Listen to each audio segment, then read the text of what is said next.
No dobro, evo znači s obzirom na cijelu situaciju koja se znači dešava u Hrvatskoj i u svijetu, izgleda da moja zbirka neće izaći tako skoro, na kraju će ispast da će izaći u 10. mjesec. To bi bilo zabavno da izađe tada. Ali to ne znači da ne mogu pročitati jednu od tih svojih pjesama. Danas je 13.4. pa ću onda pročitati pjesmu broj 13. Znači pod rednim brojem 13. To je inače pjesma koju ne volim baš onako čitati. A dobro, evo ga, pročitat ću je danas za vas. Evo ga.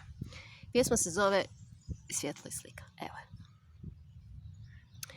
Svjetlo je veliko, sjaj zlatno poput sunca, ali sjaj jače i nalazi se svugdje, a kad te dotakne spoznaš ljubav.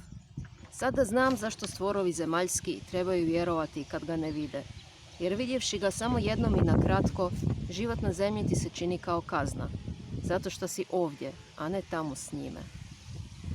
Ne sjećam se više puno i bolje je tako, dok sam tu, ali zaboraviti neću nikad riječi njegove na rastanku. Ne jedi smoki. Ali postoji slika, prikazuje zlatno sunce i privlači stvorove zemaljske prikazom ljepote. Ali laž to je velika, laž to je najjača, varate tvoj vlastiti um, jer to je samo slika, a ti bi toliko htjeo da to bude on. Opasnost to je velika, jer iza slike stoji zvijer. Ona mu je samo kulisa da te privuče. Eno posred slike mu možeš vidjeti oko mržnje. To gleda da li približio si se previše, da te možeš čepat.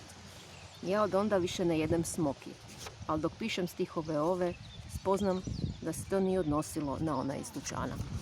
Evo, i sad zašto ja baš čitam danas znači tu pjesmu? Zato što sam htjela se dotaknuti znači tog jednog svog kao pseudonima pod kojim ja planiram znači objaviti znači svoju zbirku. Pa zašto? Pa zato što su mi sve pjesme znači takve kakve jesu i onda sam odlučila da mi i taj moj kao pseudonim, to jest ime pod kojim će izaći moja zbirka, bude znači u tom stilu.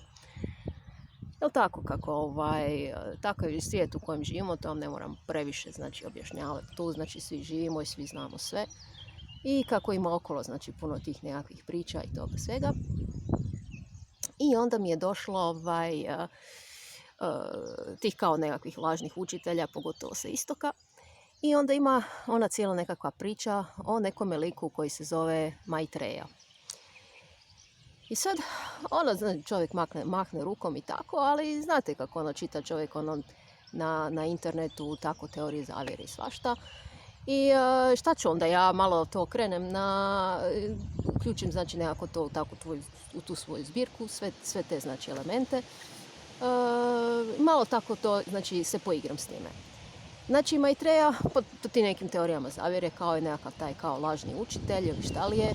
Znači on je zapravo ta slika iza koje zapravo stoji mržnja. I onda sam se zapravo ja išla upitat kako je nastalo to ime Maitreya.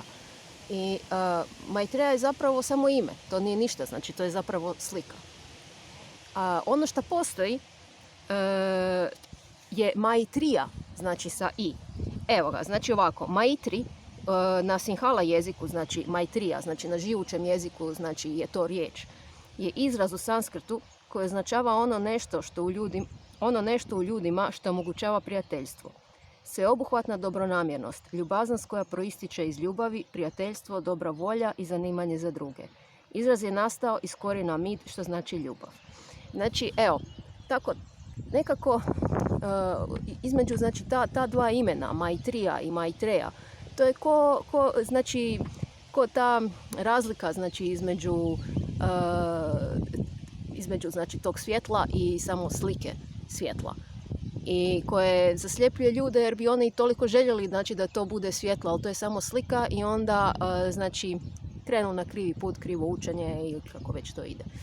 I to je kao recimo nekakva porukica koju sam htjela znači tu napisati, znači nemojte slučajno mene sad nešto tu hvatati, ja samo pišem dakle pjesme. Ako vam treba, znači to, ne znam, klanjanje, ti učitelji sa bradom i tako svašta, taj Maitreya sigurno ima onako bradu, onako ko, šta ja znam, Isilovac, valjda, ne znam. To je sve ta ista, meni to sve slično, da ne kažem isto. Onda odite kod Maitreje, znači nemojte slučajno mene, ja samo znači pišem pjesme i tako radim te nekakve osvrte na svijetu u kojem živim. A šta drugo čovjek može raditi, jel tako? Eto, čuvajte se svi od koroni, od potresa, od raznih Armagedona i ostalih gluposti. Ne slijedite Maitreje, mislite svojom glavom, postavljajte pitanja i nemojte zaglibiti u idolopoklonstvo, to vas samo može na krivi put navesti, to jako krivi.